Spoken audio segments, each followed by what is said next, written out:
Hello, great people. Welcome back to Global Happenings today. We're so excited to have you again. The Vice President of Nigeria, Yemi Osinbajo, has been brought under intense castigation over a statement he made about Nigeria's unity. And he's getting this heat from very strong socio-cultural organization. You get to hear what they have to tell him over the statement of Nigeria being unable to be disintegrated by ethnicity, religion, and other factors.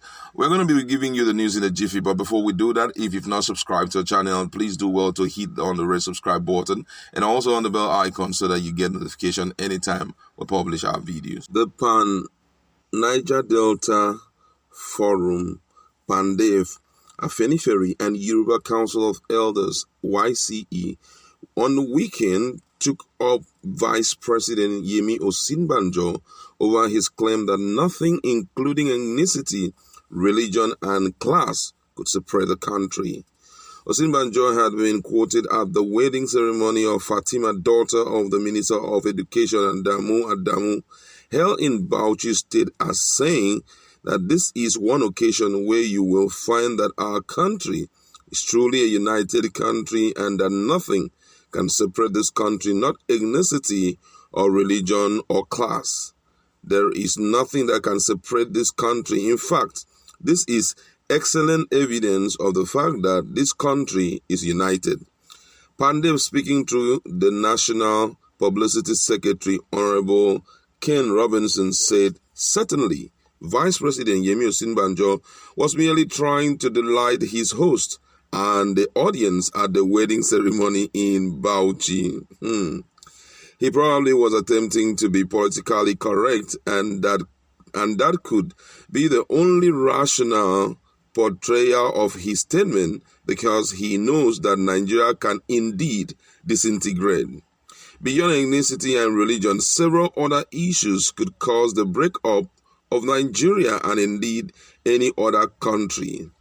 And nobody should be under any illusion that the unity of the country can be sustained if those saddled with running the affairs of the country perpetuate the kind of discriminatory bias, nepotism, bad public policies, political exploitation, and the awful disservices to citizens being witnessed. Political leaders today, like never before, are sowing the seed of disintegration and separation, a situation where a section of the country is preferred over others without even chances for citizens to participate in political and economic opportunities in the country is incongruous and conflicting.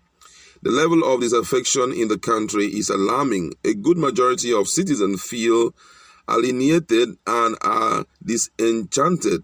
What is going on in the country indicates that this country only belongs to all Nigerians superficially, while in the actual sense the country belongs to only a few.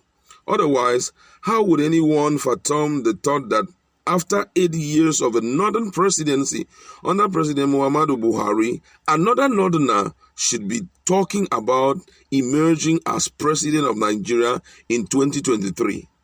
Let us learn from history. Many countries in the world have disintegrated or broken down due to one reason or the other.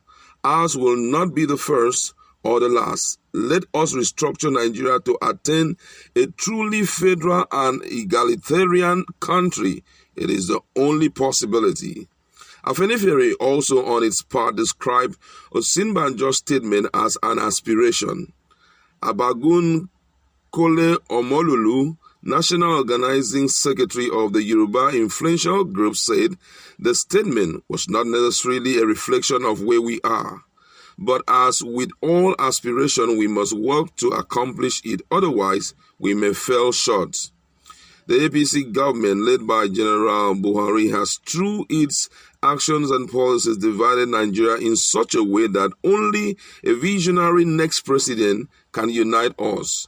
He must do away with the fake military imposition, unitary constitution masquerading as federal constitution. Our founding fathers agreed on the basis of how to be called a Nigerian, but the military junta came and threw away the agreement without our consent.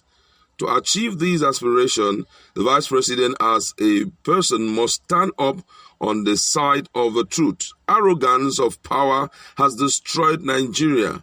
Naked stealing, corruption of unimaginable proportion, gross incompetence in the management of the nation's affairs, ungoverned territories, crime and insecurity, breakdown of law and order, and unhappy and disillusioned citizens, especially the youth, has further disunited us. Also reacting, Secretary General of YCE, Dr. Kunle Olajide, observed that good governance and people-centered governance are the only thing that can perpetually preserve the unity of the country. Olajide noted that if anybody is interested in the unity of the country, such a person must be ready to govern with fairness and equity. According to him, he said such people or such person must do justice to the distribution of natural resources of the country, and no group must consider itself superior to the other. Good governance, people-centered governance, is the only thing that can perpetually preserve the unity of the country. In his contribution, the National President, Agbajowo Advocacy for Yoruba People's Right, AAYPR, Otumba Muyideen Olamoyegun, commended Osinbajo for defending the country's unity.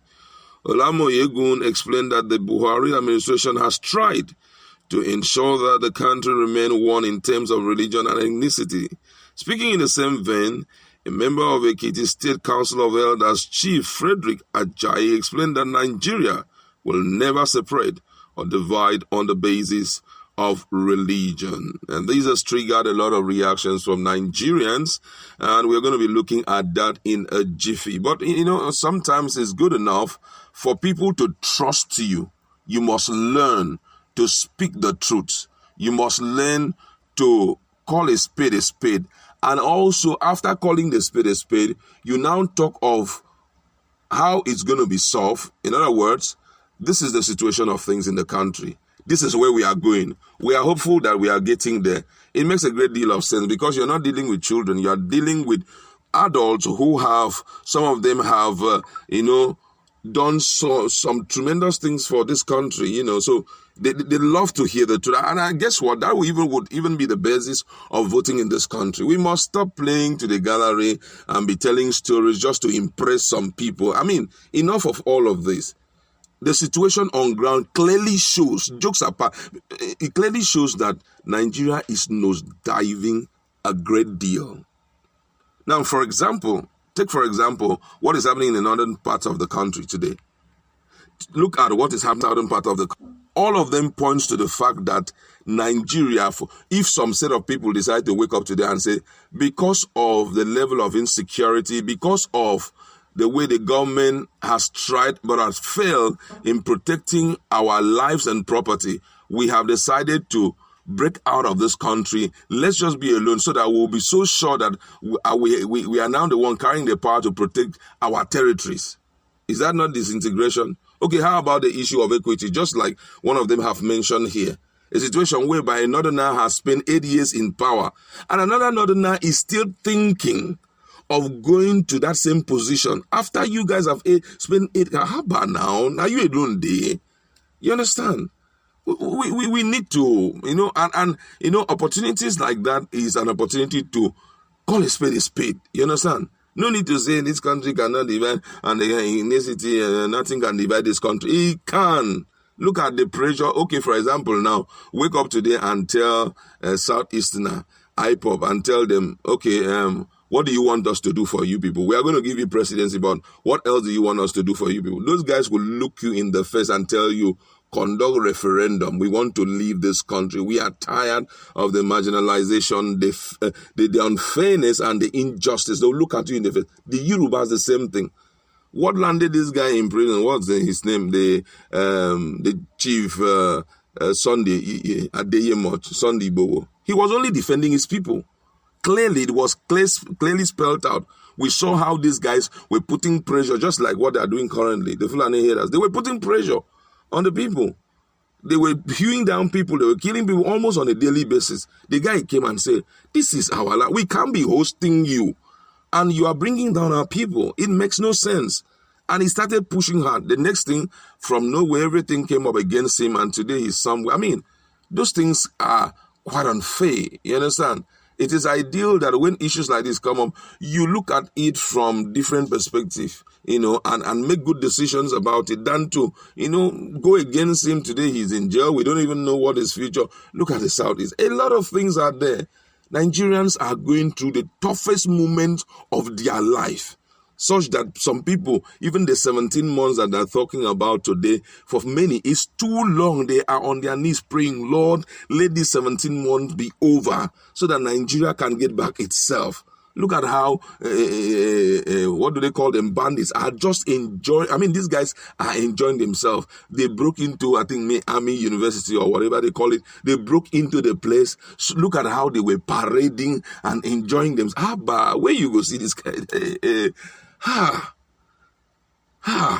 It's serious. No one should make such statement and feel that Nigerians should stand up and applaud you. I really love what the other guy say he was only trying to entertain the public, entertain the crowd that he saw there.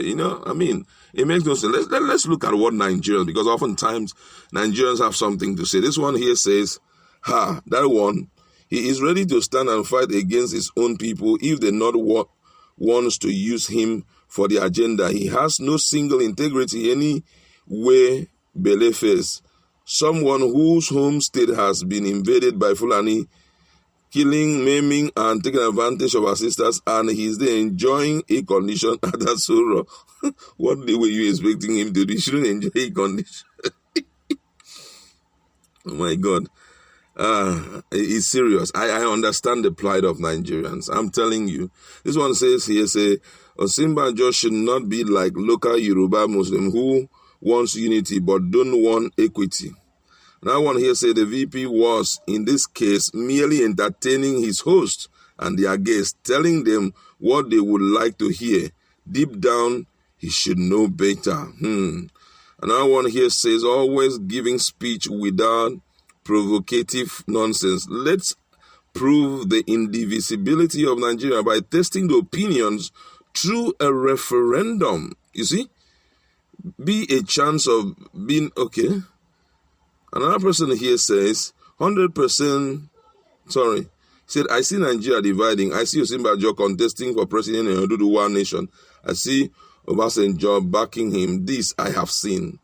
You see what another person, that one is a brand new prophet from somewhere.